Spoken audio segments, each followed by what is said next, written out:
तो स्टूडेंट्स आज की वीडियो में हम आपको बताएंगे कि आपने पेपर की टाइम कैलकुलेशन कैसे करनी है, रीडिंग कैसे करनी है आपने उसकी, आपने क्वेश्चंस कैसे सिलेक्ट करने हैं, पेपर की आपने प्रेजेंटेशन कैसे करनी है, क्वेश्चन नंबरिंग आपने पेपर पे कैसे करनी है और एक्स्ट्रा क्वेश्चन आपने कैसे अटैम्प्ट करने हैं और उनका आपको फ़ायदा कैसे होता है।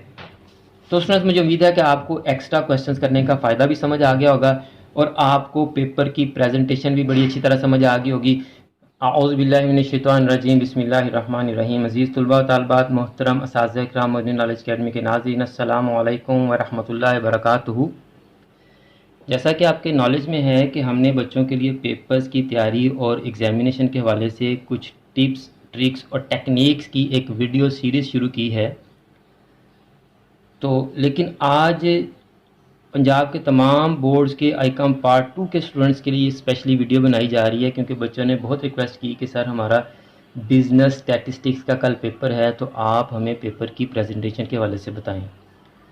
तो वो जो हमने एग्ज़ामिनेशन के हवाले से एक वीडियो सीरीज़ शुरू की है, उसमें जो डिफरेंट टॉपिक्स हमने डिस्कस करने थे, उनकी वीडियोस बनानी थी। आज इस वीडियो में उन तमाम टॉपिक्स को तेज़ी से एक ओवरव्यू दिया जाएगा उनका, ताकि पंजाब के तमाम बोर्ड्स के आईकॉम पार्ट 2 के बच्चों का फ़ायदा हो सके। ये वीडियो आईकॉम पार्ट 2 के स्टूडेंट्स की रिक्वेस्ट पर बनाई जा रही है, लेकिन इस वीडियो का फ़ायदा तमाम स्टूडेंट्स को होगा। ऐसे तमाम स्टूडेंट्स जो किसी न किसी बोर्ड या किसी न किसी यूनिवर्सिटी के एग्जामिनेशन की तैयारी कर रहे हैं, आज की ये वीडियो उन तमाम स्टूडेंट्स के लिए बहुत ही अहम है। तो स्टूडेंट्स आज की वीडियो में हम आपको बताएंगे कि आपने पेपर की टाइम कैलकुलेशन कैसे करनी है, रीडिंग कैसे करनी है आपने उसकी, आपने क्वेश्चंस कैसे सिलेक्ट करने हैं, पेपर की आपने प्रेजेंटेशन कैसे करनी है, क्वेश्चन नंबरिंग आपने पेपर पे कैसे करनी है और एक्स्ट्रा क्वेश्चन आपने कैसे अटैम्प्ट करने हैं और उनका आपको फ़ायदा कैसे होता है। तो सबसे पहले हम डिस्कस करेंगे कि टाइम कैलकुलेशन आपने कैसे करनी है। जो आपका पेपर है वो टोटल मार्क्स उसके हैं 50 और टाइम आपके पास स्टूडेंट्स होता है 90 मिनट्स का। वॉट इट स्टूडेंट्स, MCQs के जो आपके मार्क्स हैं वो हैं 10 और आपको उसके मिलते हैं 15 मिनट्स। ये तो सेपरेट हो गया काम। अब जो आपका सब्जेक्टिव टाइप पोर्शन है वो आपका होता है 40 मार्क्स का और बाकी बचे आपके 75 मिनट्स। आपने 75 मिनट्स में अपने सब्जेक्टिव पोर्शन को जो है वो सॉल्व करना है। टाइम आपके पास कम है। हिंट मैं आपको बता देता हूँ कि आपने एक तो कोशिश करनी है पहले छोटे क्वेश्चंस, यानी छोटे क्वेश्चन से मुराद ये है जो कम टाइम लेते हैं उनको आपने सॉल्व करना है। फिर आप शॉर्ट क्वेश्चन को पहले अटैम्प्ट करें और लॉन्ग क्वेश्चन को बाद में अटैम्प्ट करें। अब हिंट ये है, टिप यहाँ पे ये है कि अगर आप किसी क्वेश्चन में फंस जाते हैं, कैलकुलेशंस गड़बड़ हो जाती हैं, गलती हो जाती है, आंसर आप समझ रहे हैं कि ठीक नहीं आ रहा, तो आप उस क्वेश्चन को एक हद तक टाइम दें, एक हद से ज़्यादा उसको टाइम ना दें। मतलब लॉन्ग क्वेश्चन का अगर आपका कोई क्वेश्चन फंस जाता है तो आप उसको 5 से 7 मिनट दें, इससे ज़्यादा टाइम ना दें, उसको छोड़ दें, बाकी पेपर अटैम्प्ट करें। बाकी पेपर अटैम्प्ट करके फिर इस पर फोकस करें, ये यकीनन हो जाएगा। अभी अगर आपका क्वेश्चन नहीं हो रहा सॉल्व आपसे, तो आपका माइंड भी स्टक हो जाता है, आपके जहन में होता है कि मैंने बाकी क्वेश्चन भी अटैम्प्ट करने हैं, इस पर टाइम ज़्यादा होता जा रहा है, तो आप इसको लीव कर दें, छोड़ दें। ये हर पेपर के लिए टिप है कि जो क्वेश्चन आपका स्टक हो जाए उसको वहीं पे छोड़ दें, ज़्यादा टाइम ना दें। आप अपना बाकी पेपर करें। जब आप अपना बाकी पेपर कर लेंगे तो आप रिलैक्स हो जाएंगे। जब रिलैक्स माइंड के साथ उसी फंसे हुए क्वेश्चन को आप सॉल्व करेंगे तो इंशाल्लाह वो आपका सॉल्व हो जाएगा स्टूडेंट। ये आपकी टिप है। बाकी मैं टाइम मैनेजमेंट की वीडियो में पूरी डिटेल से बताऊंगा कि क्वेश्चन की टाइमिंग हम कैसे सेट करते हैं, कि किस क्वेश्चन के लिए हमने कितना टाइम देना है। अब नेक्स्ट टॉपिक पे चलते हैं, रीडिंग। आपने रीडिंग बड़ी तसल्ली से और आराम से करनी है। अब क्वेश्चन पेपर की रीडिंग करते हुए बाज़ स्टूडेंट जो हैं वो कंफ्यूज हो जाते हैं, वो कोलैप्स कर जाते हैं, वो घबरा जाते हैं। क्यों? पहला क्वेश्चन पढ़ा, इसका आंसर नहीं आता, दूसरा पढ़ा, इसका भी नहीं आता। अब एक डर उनके जहन में बैठ जाता है। तो आपने डरना नहीं है। पहले दो ही नहीं आते ना, अगले तो आपको हो सकता आते हों। तो ये एक साइकी है स्टूडेंट्स की। अगर पहला क्वेश्चन आता है उसका मॉरल थोड़ा बुलंद होगा, अगर दूसरा भी आता है उसका मॉरल थोड़ा और हाई हो जाएगा, तीसरा भी आता है तो उसका मॉरल थोड़ा और हाई हो जाएगा, और अगले क्वेश्चन भी अगर उनको नहीं भी आते होंगे तो वो उसकी तरफ भी उसका माइंड जाएगा, अच्छा इसका आंसर ये हो सकता है। वो बड़ा हाई मॉरल के साथ क्वेश्चन पेपर को अटैम्प्ट करेगा। लेकिन अगर किसी स्टूडेंट ने पहला क्वेश्चन पढ़ा, नहीं आता उसका मॉरल डाउन हो जाएगा, दूसरा पढ़ा नहीं आता तो और डाउन हो जाएगा। आपने अपना मॉरल डाउन नहीं होने देना स्टूडेंट्स। आपके पास चॉइस भी होती है, और अगर नहीं भी आते तो आप बाद में उनको ट्राई कर सकते हैं। अब रीडिंग आपने स्टूडेंट्स करनी बड़ी डिटेल से, आहिस्ता आहिस्ता समझ के। ये नहीं कि आपने क्वेश्चन को सरसरी सा पढ़ा। बाज़ दफ़ा ऐसा होता है कि क्वेश्चन में पूछा कुछ होता है, आपकी बुक में कुछ और होता है, तो आपने बुक का चूँकि किया होता है तो क्वेश्चन में भी आप समझते हैं कि वही है, तो लेकिन वो नहीं होता और आप बुक के तरीके से सॉल्व कर देते हैं, आपका क्वेश्चन गलत हो जाता है। इसलिए पढ़ें, फर्स्ट गो थ्रू में आप टिक करते जाएं कि मुझे ये वाला क्वेश्चन आता है। बाज़ दफ़ा टिक नहीं करने देते, आप छोटे छोटे डॉट लगा लें स्टूडेंट्स। मुझे ये 5वां क्वेश्चन आता है, मुझे ये 6वां भी आता है, मुझे 7वां भी आता है, मुझे 8वां भी आता है, मुझे 9वां भी आता है, ये आप सारे टिक कर लें। इसी तरह आप इनको भी टिक कर लें कि मुझे कौन कौन से क्वेश्चन आते हैं। Got it students.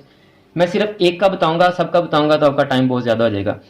आपने सिलेक्शन कर ली, अब आपने दूसरी दफ़ा पेपर को फिर पढ़ना है।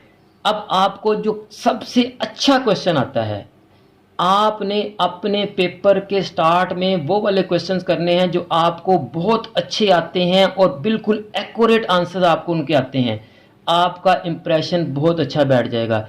First impression is the last impression.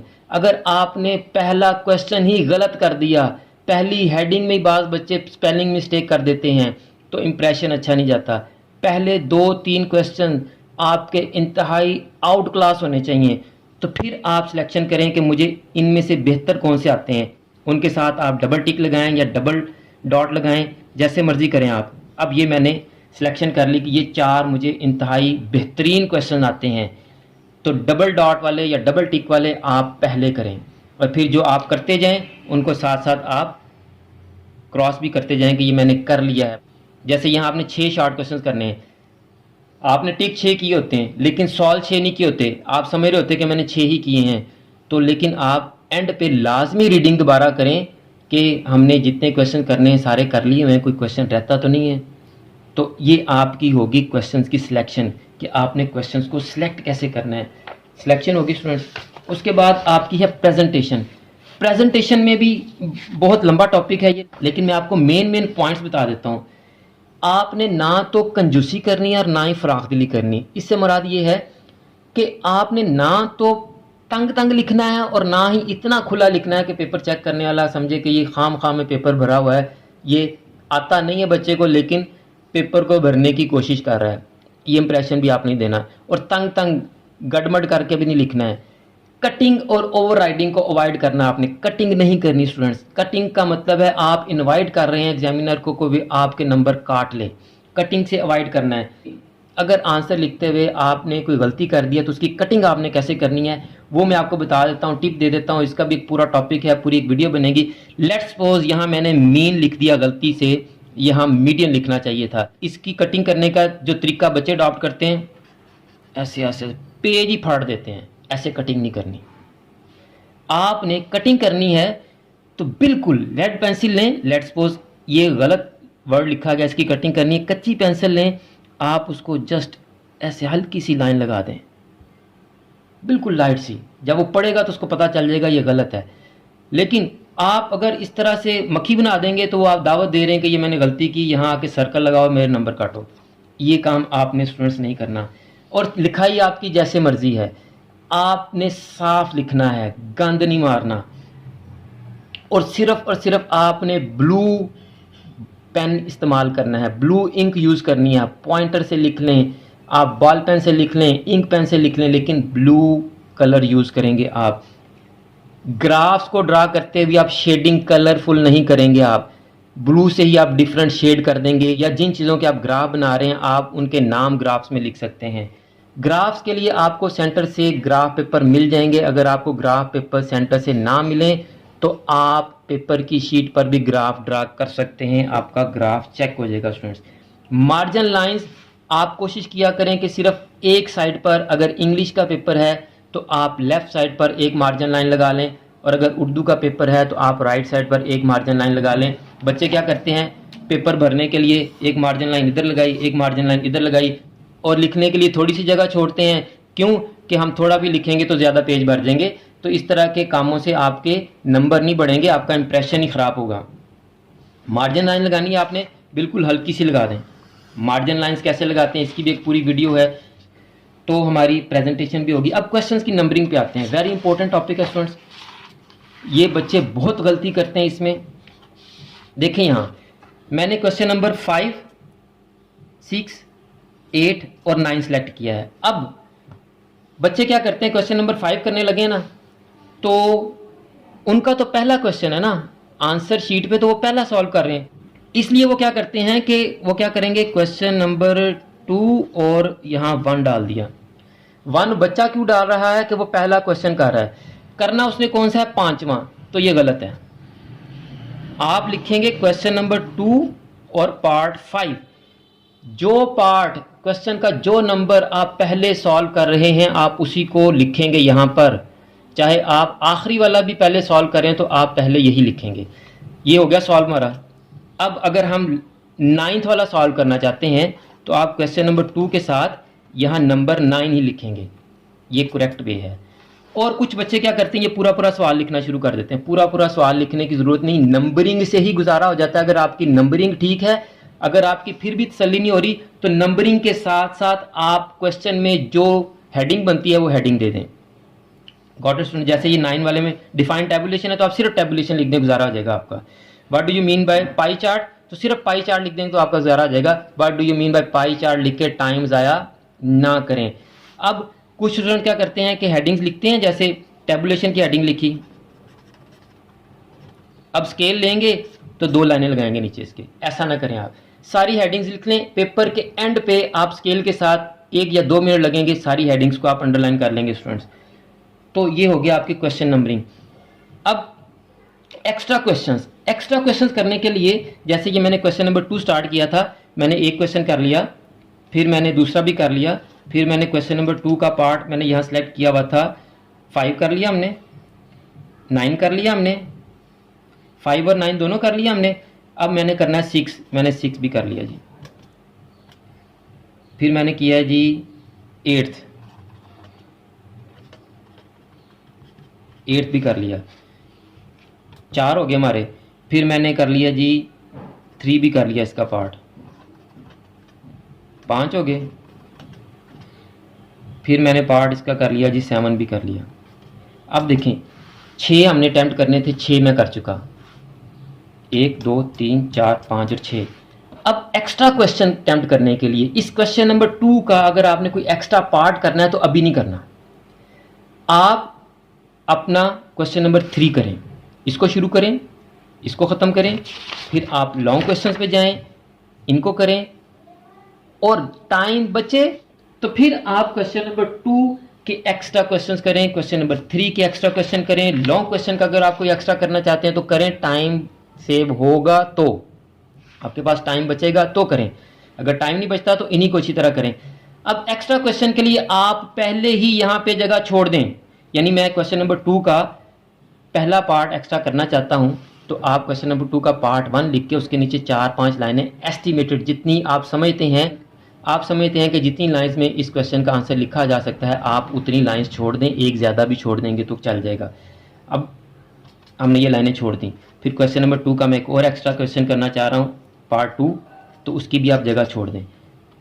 आप क्वेश्चन नंबर 2 के 2 पार्ट यहाँ, फिर क्वेश्चन नंबर 3 के 2 पार्ट, फिर क्वेश्चन नंबर 2 के 2 पार्ट, फिर क्वेश्चन नंबर 3 के 2 पार्ट। इस तरह करने से आपके नंबर कटने के चांसेस हैं। ज़रूरी नहीं कि कट जाएं, लेकिन आप गलती कर रहे हैं। आप एक क्वेश्चन के सारे पार्ट एक जगह पे करें, फिर अगर आपने एक और क्वेश्चन सॉल्व करना है तो उसके सारे पार्ट्स एक जगह पे करें। जैसे ये हमारे पास लॉन्ग क्वेश्चन है, क्वेश्चन नंबर 4 का पार्ट ए है, क्वेश्चन नंबर 4 का पार्ट बी है, इस तरह क्वेश्चन नंबर 5 का पार्ट ए है, क्वेश्चन नंबर 5 का पार्ट बी है, क्वेश्चन नंबर 6 का पार्ट ए है, क्वेश्चन नंबर 6 का पार्ट बी है जी हमारे पास। पहली बात तो ये सुन लें, उन्होंने कहा जी आपने 2 करने इनमें से कोई। अब चूंकि हर क्वेश्चन के 2 पार्ट्स हैं तो आपने कुल 4 पार्ट सॉल्व करने हैं स्टूडेंट्स। अब बच्चे ये पूछते हैं कि मैं 2 पार्ट इसके कर लूँ, एक इसका कर लूँ और एक इसका कर लूँ तो चल जाएगा? नहीं चलेगा। एक ही क्वेश्चन के दोनों पार्ट्स करने हैं आपने, ये नहीं कि एक पार्ट आप इसका कर लें और एक पार्ट इसका कर लें, इन दोनों में से एक ही पार्ट काउंट होगा। Got it students? आपने पूरा क्वेश्चन करना है, उसके दोनों पार्ट्स करने फिर काउंट होंगे। अब आपने ये भी नहीं करना कि पहले आप क्वेश्चन नंबर 4 का पार्ट ए करें, फिर क्वेश्चन नंबर 5 का पार्ट ए करें, क्वेश्चन नंबर 5 का पार्ट बी करें और फिर आप क्वेश्चन नंबर 4 का पार्ट बी कर दें। नहीं, अगर आपको क्वेश्चन 4 का पार्ट बी नहीं आता तो उसकी जगह छोड़ें, यहीं पे उसकी जगह छोड़ दें। क्वेश्चन 4 के बी पार्ट की जगह छोड़ें यहीं पे। सीक्वेंस खराब ना करें आप अपना, बाद में टाइम बचता है तो इसको आके अटेम्प्ट करें आप। और फिर आप अगर एक्स्ट्रा कोई करना चाहते हैं तो एक्स्ट्रा को बाद में करें। क्वेश्चन पेपर की नंबरिंग का सीक्वेंस आपने ख़राब नहीं करना, आपकी आंसर शीट पे भी वही सीक्वेंस होना चाहिए नंबरिंग का जो क्वेश्चन पेपर पे है। तो ये हो गया। अब जब आप एक्स्ट्रा क्वेश्चन अटेम्प्ट करेंगे तो उसका आपको फ़ायदा क्या होगा, थोड़ा टाइम बढ़ जाएगा लेकिन आपको पता चल जाएगा कि एक्स्ट्रा क्वेश्चन अटेम्प्ट करने से हमें क्या फ़ायदा होता है। जैसे देखें यहाँ हमने कुछ पार्ट सॉल्व किए थे, मैं यहाँ दोबारा लिख लेता हूँ ताकि आसानी से समझ आ जाए। लेट्स सपोज क्वेश्चन नंबर 2 का हमने पार्ट 1 भी सॉल्व किया, 2 भी सॉल्व किया, 3 भी सॉल्व किया, 4 भी किया, 5 भी किया, 6 भी किया, 7 भी किया, 8 भी किया। हमने 8 पार्ट इसके सॉल्व कर दिए। हमें कितने करने थे? 6। अब चेकिंग में क्या होता है, लेट्स सपोज आपको इसके पूरे 2 मार्क्स मिल गए, इसका 1 मिला, इसके 2 मिले, इसका कोई नहीं मिला, इसका 1 मिला, इसके 2 मिले, इसके 2 मिले, इसके 2 मिले। अब एग्जामिनर आपके पहले 6 आंसर्स के मार्क्स काउंट नहीं करेंगे। जैसे ही पहले 6 के क्या बनते हैं, 2, 3, 4, 5, 6, 7, 8। पहले 6 के आपके 8 मार्क्स बन रहे हैं, लेकिन आपके मार्क्स ऐसे कैलकुलेट नहीं होते। इन 8 में से जिनके हाईएस्ट मार्क्स हैं वो काउंट होंगे। जैसे पहले ये काउंट होगा 1, फिर ये काउंट होगा 2, फिर ये काउंट होगा 3, फिर ये काउंट होगा 4, फिर इसके नंबर काउंट होंगे 5, 10। और अब इन दोनों में से कोई भी आपका काउंट हो जाएगा, ये 6, 10 और 1, आपके 11 मार्क्स बनेंगे स्टूडेंट्स। एक्स्ट्रा क्वेश्चन करने का फ़ायदा ये होगा कि आपके जिन क्वेश्चंस में नंबर ज़्यादा हैं काउंटिंग में वही नंबर आएंगे, पहले 6 काउंट नहीं होते। तो इसलिए आप एक्स्ट्रा की तरफ लाजमी जाया करें कि अगर आपका कोई क्वेश्चन गलत हो गया, जैसे यहाँ 0 मार्क्स इसके आए हैं, तो आपने जो एक्स्ट्रा किया इसके काउंट हो जाएंगे आपके। तो स्टूडेंट्स मुझे उम्मीद है कि आपको एक्स्ट्रा क्वेश्चंस करने का फ़ायदा भी समझ आ गया होगा और आपको पेपर की प्रेजेंटेशन भी बड़ी अच्छी तरह समझ आ गई होगी। स्टूडेंट्स मैंने आपको सारे पॉइंट्स बता दिए हैं। उम्मीद है कि आज की वीडियो आपके लिए बहुत ही हेल्पफुल साबित हुई होगी। अगर आपको आज की वीडियो अच्छी लगी है तो इस वीडियो को लाइक भी करें और अपने दोस्तों और क्लास फेलोज के साथ शेयर भी करें और कमेंट्स में अपनी राय भी ज़रूर दिया करें। अगर आपने अभी तक चैनल सब्सक्राइब नहीं किया तो चैनल को सब्सक्राइब कर लें, बेल आइकन को दबाकर ऑल नोटिफिकेशंस को भी ऑन कर लें ताकि नेक्स्ट जितनी भी वीडियोस हम आपके लिए अपलोड करें उन तमाम वीडियोस के नोटिफिकेशन आपके पास डायरेक्ट और इन टाइम पहुंच सकें। अगर आपने हमारे सोशल मीडिया अकाउंट्स को फॉलो नहीं किया तो हमारे सोशल मीडिया अकाउंट्स को भी फॉलो कर लें ताकि अगर हम वहाँ पर कोई पोस्ट करें तो वो भी आपके पास पहुँच सके। आखिर में मेरी दुआ है कि आपका बिजनेस स्टैटिस्टिक्स का पेपर बहुत अच्छा हो और इसके अलावा भी आपके जितने भी पेपर्स होने हैं उनमें आप बहुत अच्छे नंबर हासिल करें। और अल्लाह ताला तमाम स्टूडेंट्स को, मेरे तमाम नाज़रीन को और पूरी उम्मत मुसलिमा को दीन दुनिया के तमाम इम्तिहानात में कामयाबियाँ अता फरमाए, हम सब की बख्शिश और मग़फ़िरत फरमाए और ख़ात्मा बिल ईमान फरमाए। मुझे भी अपनी दुआ में याद रखा करें। अगली वीडियो तक के लिए फ़ी अमानिल्लाह।